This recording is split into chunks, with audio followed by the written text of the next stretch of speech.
resultados obtuvo el presidente Sebastián Piñera en la última encuesta de Adimark. La aprobación del mandatario cayó a un 26% en abril, su nivel más bajo desde que asumió en La Moneda. Y para analizar el futuro del presidente y otros temas está con nosotros el sociólogo Eugenio Tironi. Muchas gracias por estar con nosotros. No, gracias a usted.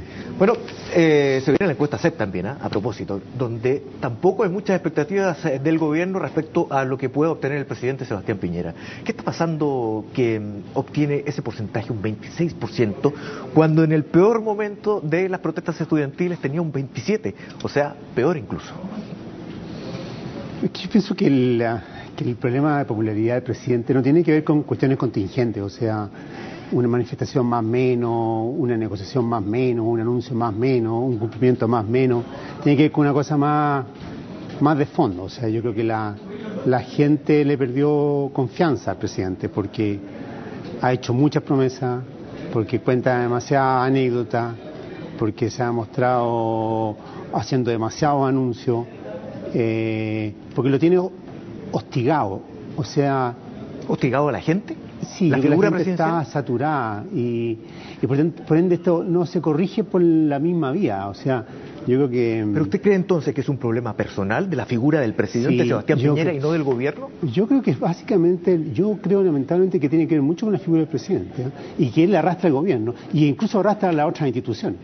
O sea, bueno, obviamente también tiene que ver el gobierno. Este es un gobierno que es visualizado por la gente como compuesto por personas que están en el club de los millonarios, billonarios, que es muy de élite, que es muy alejado a la historia de la gente, de lo que han sido sus luchas históricas, y que no tiene nexo con lo que son los movimientos sociales, y eso también lo afecta. Pero hay un problema de saturación con la figura del presidente, y esos son, como dicen, el tema de la credibilidad. Uno va subiendo muy de poquitito y uno cae como ascensor. Y aquí hay algo que pasó con el presidente, que cayó como ascensor, que es un fenómeno muy parecido al de Sarkozy en Francia. Mire, qué bueno que hace la alusión, porque yo le iba a preguntar precisamente eso, en relación a lo que señala el propio presidente Piñera en el día de ayer. Basándose en las cifras económicas, de crecimiento, el IMASEC, etcétera, hay cosas que la gente no comprende lo suficientemente, se dice por parte del gobierno. Miren las cifras, pero sin embargo la cifra en la encuesta es muy distinta. Claro, lo que pasa es que están hablando ahí estamos mezclando peras con manzanas, o sea, para los chilenos y chilenas, una cosa de la performance económica que es obviamente buena, aunque esté desigualmente distribuida, es buena. La cifra de desempleo. La cifra de desempleo, de ingreso, de crecimiento económico, todo. Pero otra cosa distinta es la evaluación del presidente. Lo primero tiene que ver con la razón, con la forma como yo entiendo racionalmente las cosas. Lo otro tiene que ver con aspectos que son más bien intuitivos, tienen que ver con cuestiones más bien emocionales, ¿eh? Tienen que ver con los afectos, con la identificación. Y en este plano donde está el problema. No se puede esto corregir por la vía de dar más cifras y dar más resultados. Es como los padres que quieren conquistarse el cariño de los hijos, haciéndole más regalos, aumentándole la mesada. Los hijos lo van a recibir, van a estar felices por un rato, muy poquito rato, pero esto no les va a aumentar, digámoslo así, la tasa de cariño y confianza que le tienen al padre o a la madre. Bajo su perspectiva, ¿en qué momento se produjo este quiebre con la sociedad?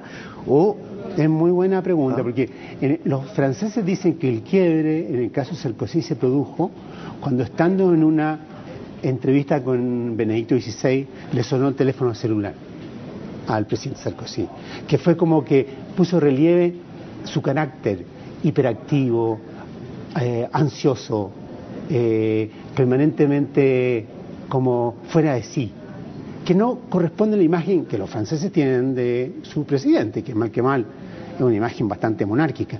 Nosotros tenemos algo parecido respecto al presidente de la República.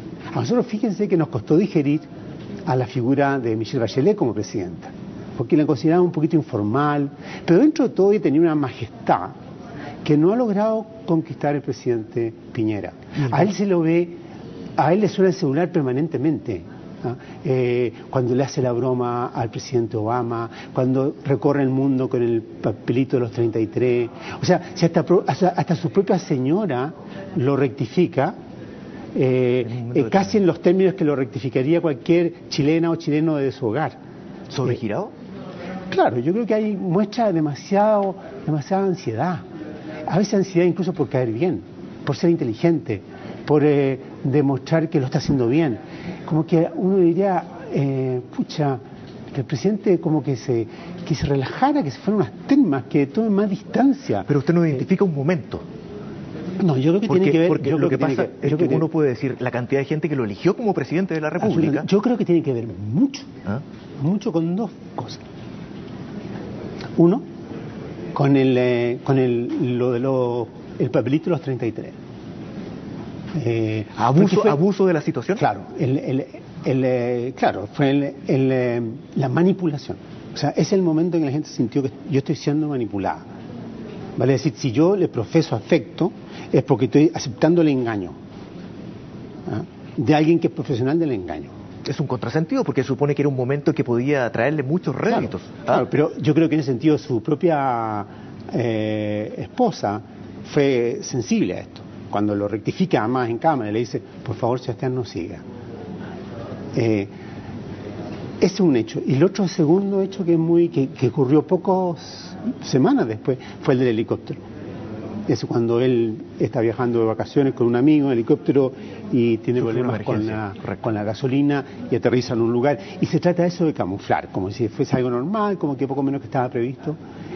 ¿Qué tiene que hacer nuestro presidente, que nos representa a nosotros como nación, como pueblo? Arriba un helicóptero, aparentemente no respetando las reglas, por lo menos de prudencia.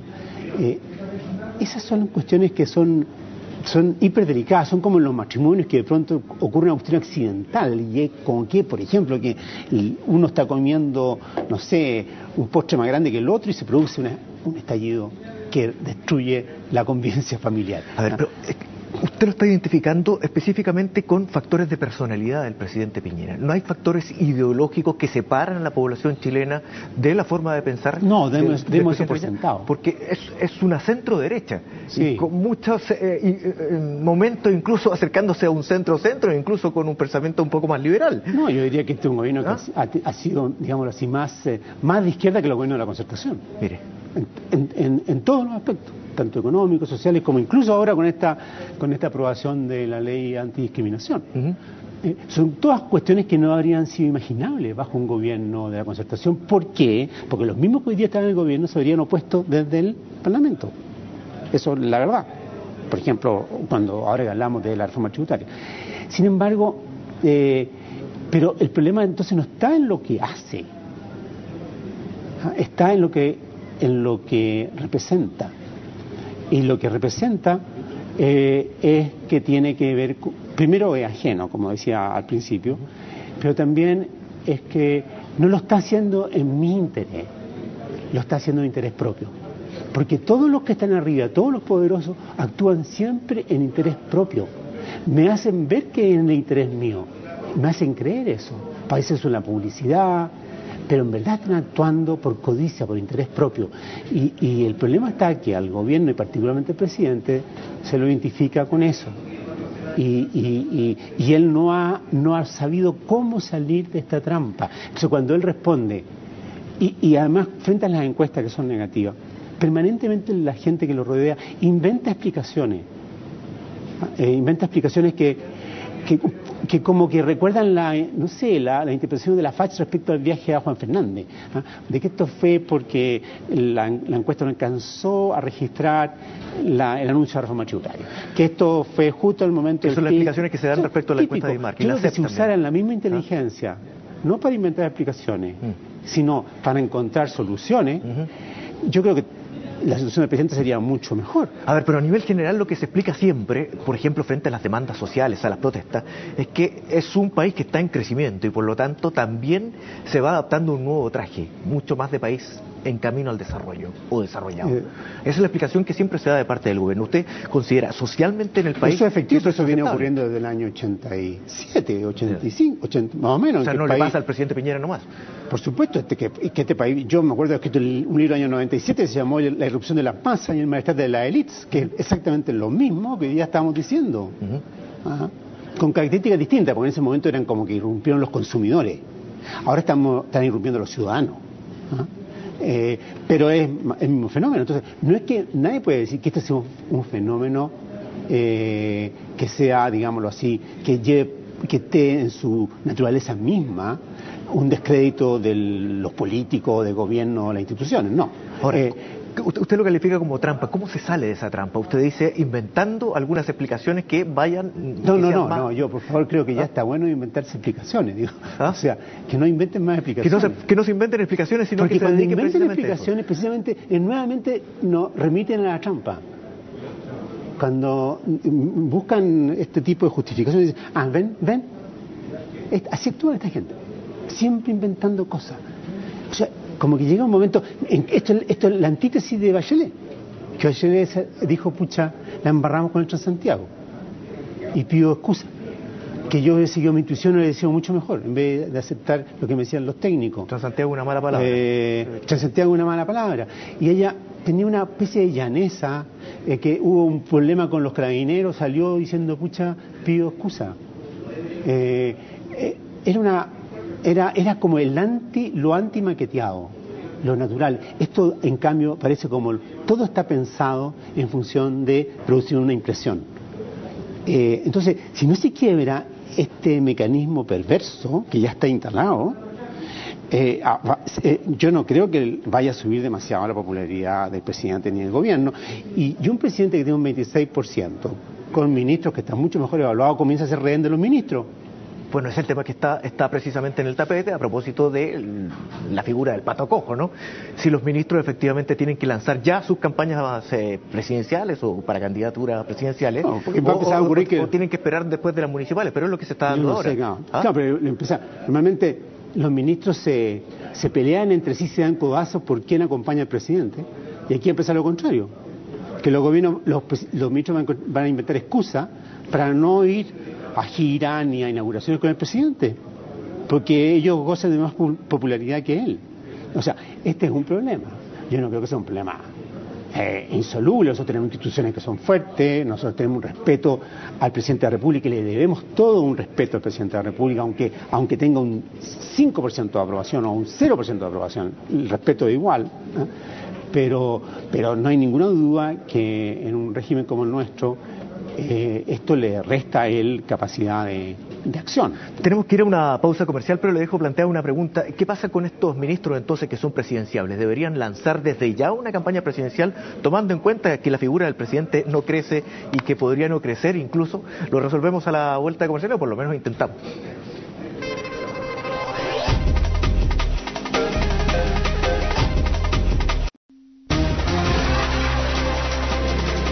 Seguimos nuestra conversación con el sociólogo Eugenio Tironi en torno a los temas que están en la arena política en el día de hoy, la figura presidencial, el gabinete, los ministros y otros más. Quedamos en que la figura presidencial no está en sintonía con la sociedad chilena y a lo mejor le va a costar o a lo mejor va a ser imposible sacarse ese estigma hasta el final de su periodo. ¿Qué harían los ministros entonces que son presidenciables, que reciben, como usted lo decía, un mucho mejor apoyo de parte de la ciudadanía que el propio presidente? Está en un gran dilema. O sea, yo creo que hay algunos de esos ministros como Goldborn que yo creo que debe estar bastante tentado en salirse del gobierno. Da la impresión que Alamán está más tentado que Goldborn en yo este creo que momento. Para Alamán es más difícil porque Alamán necesita sacarse de encima como la imagen, un poco la cáscara, digamos, la armadura de político. Y estar en el gobierno en ese sentido le sirve, porque está en un tema específico, como es defensa, y no está en el día a día. Mientras que Goldborn, al revés, necesita adquirir una cierta musculatura y una suerte de experiencia política. Entonces a él le convendría, además si hay una primaria en la alianza, Andrea Alamán tiene una máquina partidaria que Goldborn no tiene. Entonces Goldborn tendría que salir al ruedo. Pero podría llevarse la máquina partidaria de la UDI también. Aunque... Si es que la UDI lo apoya, eso estaría por verse.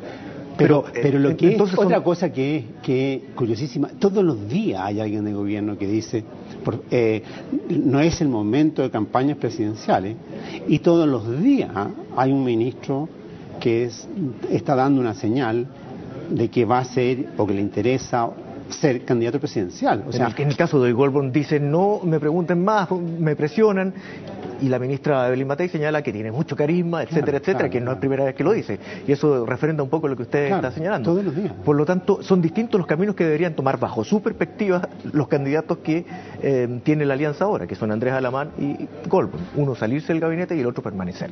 Esa es su visión. Eso es lo que ¿Qué pasa con la pienso? presidenta Bachelet pasando a la concertación ahora? Porque todos los días se escucha a la presidenta Bachelet.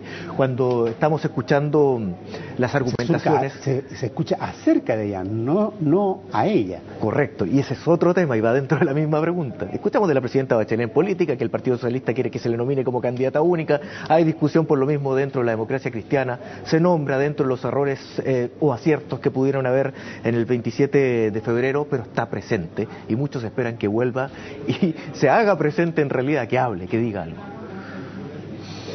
Claro, que en el caso de ella tiene una gran virtud, de que ella es como el anti-Piñera, así como Hollande salió elegido en Francia por ser el anti-Sarkozy, y le hizo esa gran frase que fue yo quiero ser un presidente normal, una persona común y corriente, con su pequeña panza, con su cara de tímido, con su anteojo, con cierta vacilación que lo hace ponerse rojo cuando es emplazado en forma directa, frente a este Sarkozy, que era una suerte de robot, brillante, inteligente, rápido, agresivo, sagaz, astuto,